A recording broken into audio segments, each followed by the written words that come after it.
पहले जिठानी करेगी। शांति निवास में शांति की जगह हर समय क्रांति रहा करती थी। कैसे जानते हैं इस कहानी में? शांति अपनी दो बहू नेहा और प्रीति के साथ रहती थी। कहने को तो नेहा और प्रीति काफी समझदार थे, लेकिन जब काम की बारी आती तो वो दोनों ही काम चोरी करती।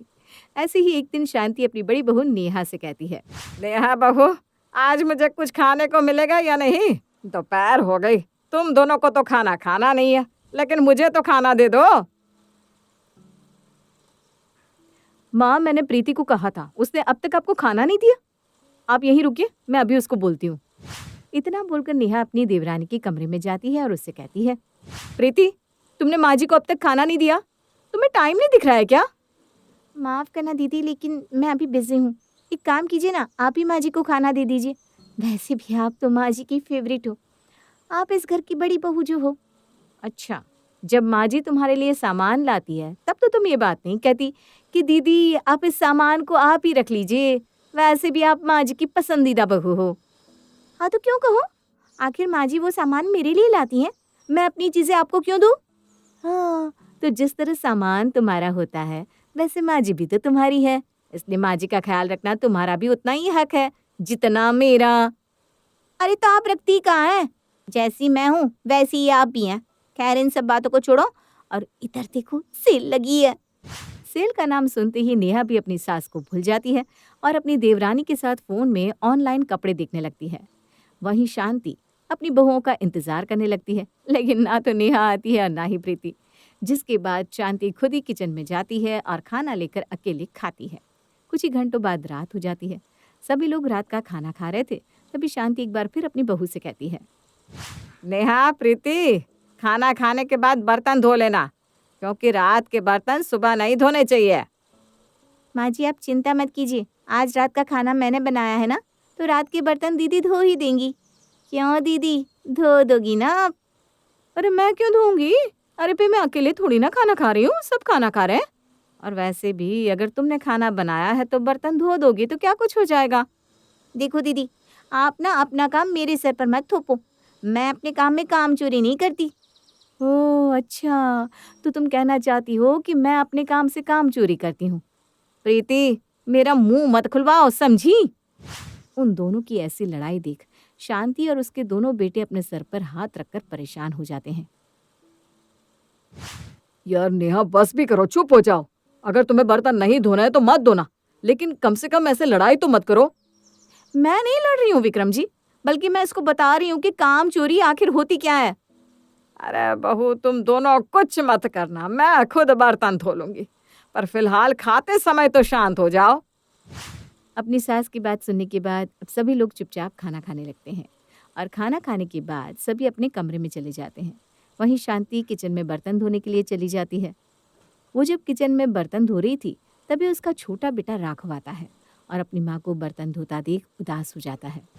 माँ फटिए, मैं बर्तन धो देता हूँ। अरे नहीं बेटा, तू जाकर आराम कर, वैसे ही तू ऑफिस से थका हारा आता है। कोई बात नहीं माँ, मैं आपका बेटा हूँ ना, इसलिए एक बेटा होने के नाते मैं आपकी हेल्प तो करवा ही सकता हूँ। राघव की बात सुनकर शांति मुस्कुराती है, जिसके बाद अब दोनों माँ बेटे बर्तन धोकर अपने अपने कमरे में चले जाते हैं। इसी तरह समय बीतता है और बीतते समय के साथ नेहा और प्रीति की काम चोरी बढ़ती ही जा रही थी। ऐसे ही एक सुबह राघव प्रीति से अपनी फाइल के लिए पूछता है, प्रीति, मैंने तुम्हें हफ्ते भर पहले एक फाइल दी थी, ज़रा वो फाइल तो देना। फाइल? एक मिनट, मैंने दीदी को वो फाइल रखने के लिए दे दी थी, उन्होंने ही वो फाइल रखी होगी कहीं। क्या तुमने वो इम्पोर्टेंट फाइल भाभी को दे दी? हाँ, तो इसमें इतना ओवर एक्ट क्यों कर रहे हो? दीदी को ही तो फाइल दी है, वो अच्छे से सामान रखती है इसलिए। क्यों, फाइल तुमसे नहीं रखी जाती क्या? अब जाओ मांग कर लाओ भाभी से वो फाइल। राघव की बात सुनकर प्रीति अपनी जेठानी के पास जाती है और उससे राघव की फाइल मांगती है। प्रीति, तुम कौन सी फाइल की बात कर रही हो? मैंने तो राघव की कोई फाइल नहीं रखी। भाभी, ये आप क्या कह रही है? अरे अभी कुछ समय पहले ही तो मैंने आपको फाइल दी थी और आपने कहा भी था कि आप भैया की फाइल के साथ इसे रख देंगी। अच्छा, वो वाली फाइल। हाँ, वो फाइल मैंने रखी थी, लेकिन अगले दिन विक्रम को बाहर जाना था ना, इसलिए मैंने उनके बैग को खाली कर दिया और मैंने तुम्हें आवाज़ लगाई तो थी, मैंने कहा था कि तुम राघव की फाइल ले जाओ। नेहा की ये बात सुनकर अब प्रीति काफी घबरा जाती है, क्योंकि वो फाइल राघव की इम्पोर्टेंट फाइल थी, और अगर वो खो जाती तो शायद राघव का गुस्सा घर में कोई नहीं झेल सकता था। राघव की फाइल कहाँ होगी, बस प्रीति यही सोच रही थी। तभी उसके पास उसकी सास शांति आती है। क्या हुआ बहू, इतनी घबराई हुई क्यों है? माँ जी वो हाँ बोल, क्या हुआ? शांति के सवाल को सुनकर प्रीति अपनी सास को सारी बात बता देती है। प्रीति की परेशानी देखकर शांति उसे समझाते हुए कहती है, अरे बहू चिंता मत कर, राघव की फाइल राघव को मिल चुकी है। क्या? पर कहाँ? और उन्हें फाइल किसने दी? मुझसे तो वो फाइल खोई नहीं थी, बल्कि उस फाइल को मैंने संभाल कर रख दिया था। अगर तुम ध्यान से रखती तो शायद तुम्हें इतनी परेशानी नहीं होती। तुम दोनों देवरानी जेठानी अपना काम एक दूसरे पर थोप देते हो। अरे कभी सोचा है कि तुम दोनों की इस लापरवाही की वजह से घर में सभी को कितनी दिक्कतों का सामना करना पड़ता है?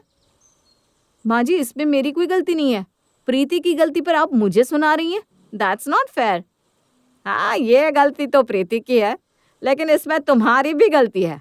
अरे तुम जानती भी हो, अगर आज राघव की फाइल खो जाती तो कितनी दिक्कत हो जाती। सोचो, राघव की जगह अगर विक्रम होता तो। शांति की बात सुनकर अब नेहा और प्रीति दोनों की नजरें झुक जाती है। माँ जी, मुझे माफ़ कर दो। मैं अपना काम प्रीति को सौंप देती थी, मुझे ऐसा नहीं करना चाहिए। हाँ माँ जी, दीदी सही कह रही हैं। हम दोनों को ही खुद का काम खुद कर लेना चाहिए। हम प्रॉमिस करते हैं कि आज के बाद हम अपना काम खुद ही करेंगे, और तो और हम कभी कोई काम चोरी नहीं दिखाएंगे। हाँ माँ जी, प्रीति बिल्कुल सही कह रही है।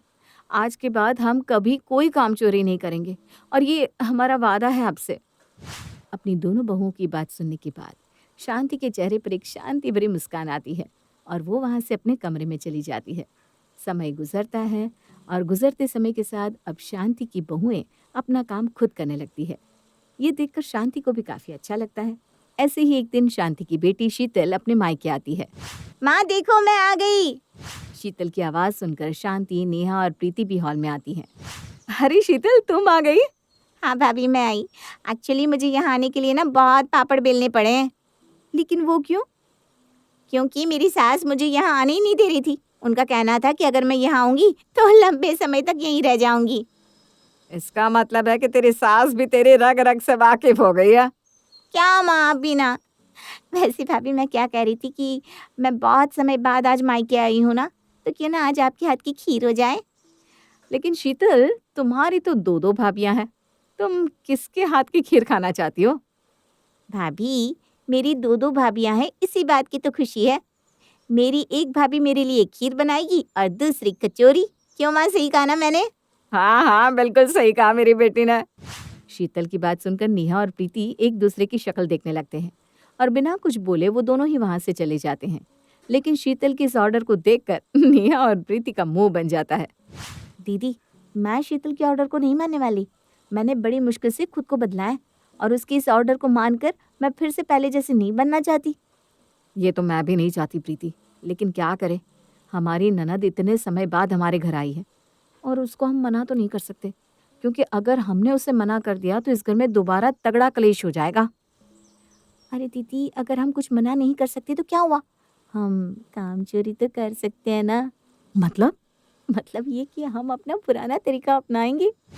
प्रीति की बात सुनकर नेहा मुस्कुराने लगती है, क्योंकि नेहा उसकी कही बातें अच्छे से समझ जाती है कि आखिर वो कहना क्या चाहती है। शाम हो जाती है, पर घर में खाना अब तक नहीं बनता, और जब ये बात शीतल और शांति को पता चलती है तो शांति अपनी बहू से पूछती है, अरे बहू, अब तक तुमने खाना क्यों नहीं बनाया? क्या? दीदी ने अब तक खाना नहीं बनाया? पर मैंने तो दीदी को कह दिया था कि मुझे ना तो कचौरी बनानी आती है और ना ही खीर। अरे मुझे भी नहीं आती, सारा काम मैं करूं और क्रेडिट तुम ले जाओ, हैं? प्रीति और नेहा की इस तरह की बहस सुनकर शीतल बीच में ही बोलती है, भाभी रहने दीजिए, भूल गई थी मैं कि आप दोनों से काम तो हो ही नहीं पाता। कोई बात नहीं, मैं खुद ही बना लूंगी। इतना बोलकर अब शीतल खुद ही खाना बनाती है, और सबको खिलाने के बाद बर्तन भी धोती है, क्योंकि शीतल को अपने मायके के काम करने पड़ रहे थे। बस इसलिए वो अगले ही दिन अपने ससुराल चली जाती है, और इस तरह उन लोगों की काम चोरी उनके लिए पहली बार काम आती है। चंचल की माँ विमला और पिता मनोज ने अपने जीवन की सारी जिम्मेदारी अच्छी तरह से निभाई है, लेकिन वो अपनी एक ही जिम्मेदारी नहीं निभा पा रहे हैं, और वो है चंचल की शादी। जी हाँ, चंचल का रंग काला है और इसी वजह से उसकी शादी होने में बहुत परेशानी हो रही है। चंचल की माँ, पंडित जी से बात हुई तुम्हारी? कोई रिश्ता आया क्या हमारी चंचल के लिए? हाँ, सुबह ही बात हुई थी पंडित जी से। बोल रहे थे कि वो जिसको भी चंचल का फ़ोटो दिखाते हैं वो तो फ़ोटो देखते ही मना कर देते हैं। कहते हैं लड़की बहुत काली है। आजकल लोग गुणों को नहीं, शक्ल सूरत को ही अहमियत देते हैं।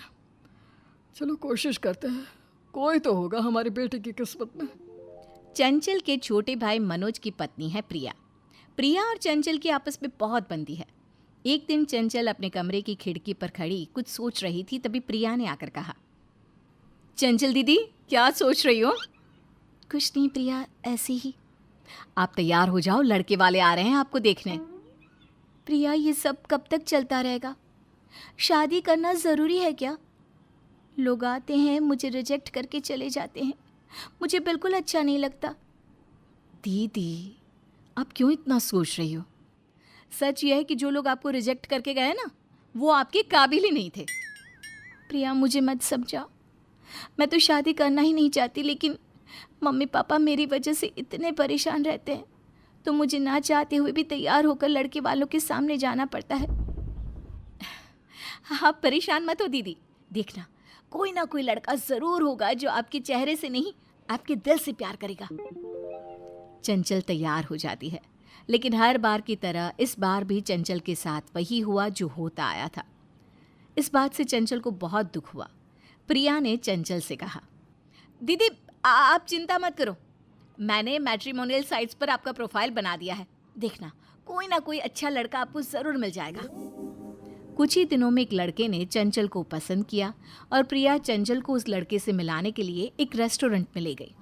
चंचल ने जैसे ही उस लड़के को देखा तो वो हैरान होकर बोली, विवेक तुम?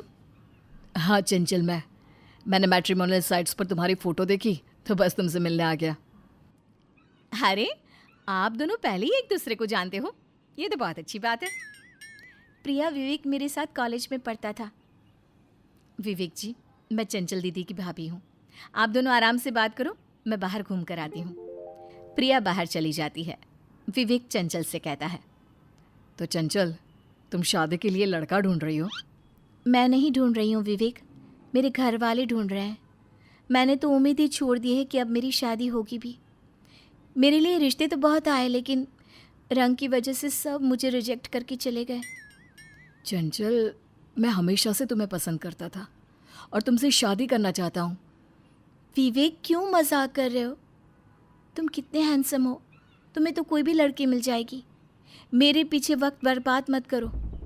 मैं मजाक नहीं कर रहा हूँ चंचल, मैं आज ही अपनी माँ से बात करूँगा, लेकिन प्लीज़ तुम मना मत कर देना। विवेक अपनी माँ सुधा को चंचल की फ़ोटो दिखाता है। चंचल की फ़ोटो देखते ही सुधा कहती है, बेटा ये किस काले बैंगन की फोटो दिखा रहा है? मुझे तो लगा था तूने अपनी मर्जी से लड़की पसंद की है तो कोई परी जैसी होगी, लेकिन ये क्या है बेटा? माँ, चंचल बहुत अच्छी लड़की है, आप एक बार उससे मिल तो लो। सुधा को चंचल बिल्कुल पसंद नहीं है, लेकिन फिर भी विवेक ने अपनी माँ के खिलाफ जाकर चंचल से शादी कर ही ली। अगले दिन चंचल की मुंह दिखाई थी, लेकिन सुधा को इस बात की चिंता खाए जा रही थी कि वो अपनी काली बहू का मुंह रिश्तेदारों के सामने कैसे दिखाएगी।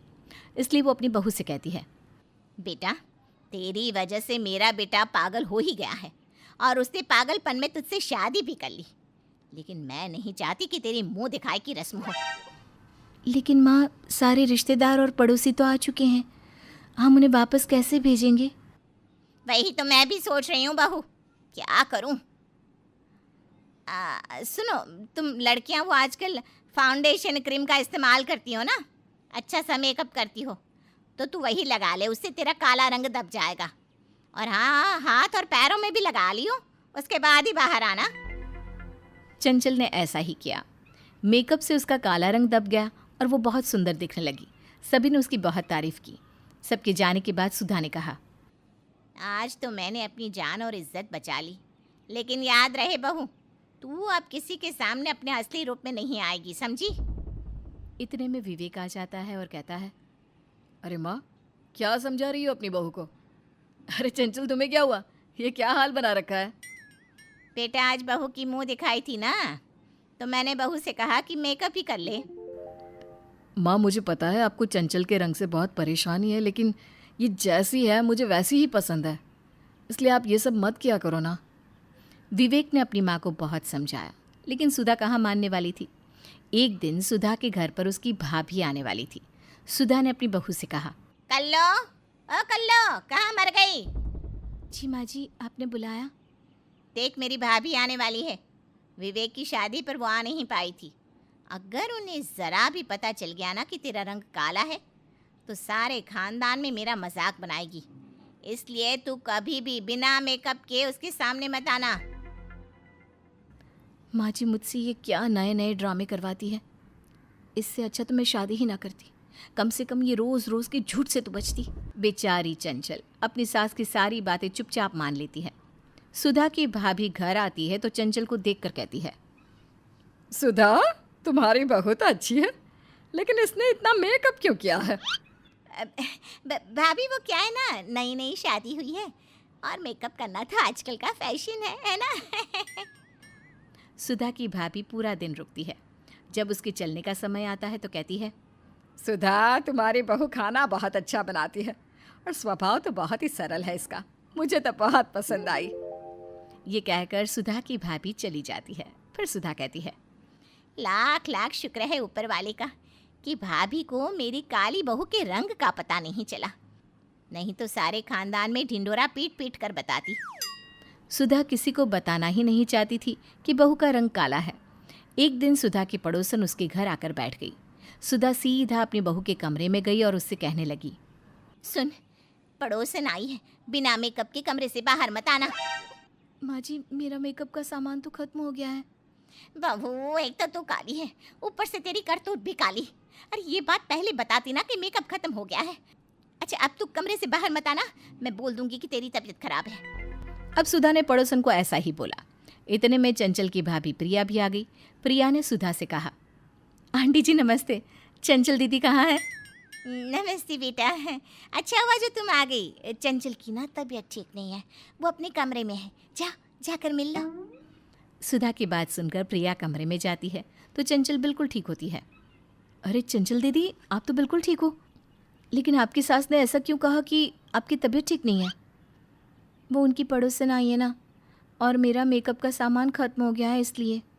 तो चंचल ने सारी बात प्रिया को बता दी। प्रिया को इस बात पर बहुत गुस्सा आया। अब 2 दिन बाद विवेक का बर्थडे था। उसने सभी रिश्तेदारों और पड़ोसियों को इनवाइट किया।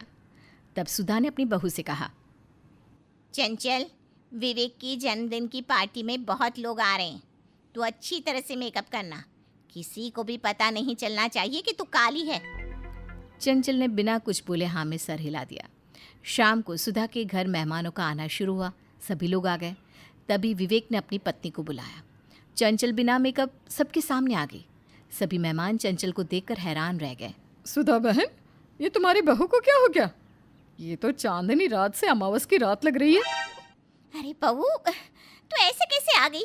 देख कितने सारे लोग आए हैं, सब मजाक बनाएंगे। माँ, बनाने दो अगर कोई मजाक बनाता है तो, लेकिन मेरी बीवी दोहरी जिंदगी नहीं जिएगी। वो जैसी है वैसी ही रहेगी। आंटी जी, क्या बोल रही थी आप मेरी ननद को? अमावस की रात? आपने अपनी बहू को देखा है? ना सूरत अच्छी है, ना सीरत, ना कोई ढंग से काम कर पाती है, और आप ही सारी ज़माने में उसकी बुराई करती हो ना। चंचल दीदी आपसे और आपकी बहू से लाख गुना अच्छी है। चंचल दीदी का तो सिर्फ रंग काला है, लेकिन आपके तो दिल भी काले हैं। प्रिया ने चंचल का बहुत साथ दिया। अपनी भाभी की बातें सुनकर चंचल की आंखों में आंसू आ गए। चंचल विवेक जैसा जीवन साथी पाकर बहुत खुश है। घर आए सभी मेहमानों ने चंचल के हाथों का बना खाना खाया और उन्होंने उसकी बहुत तारीफ की। उधर सुधा भी चंचल के साथ किए बर्ताव के कारण बहुत पछता रही है।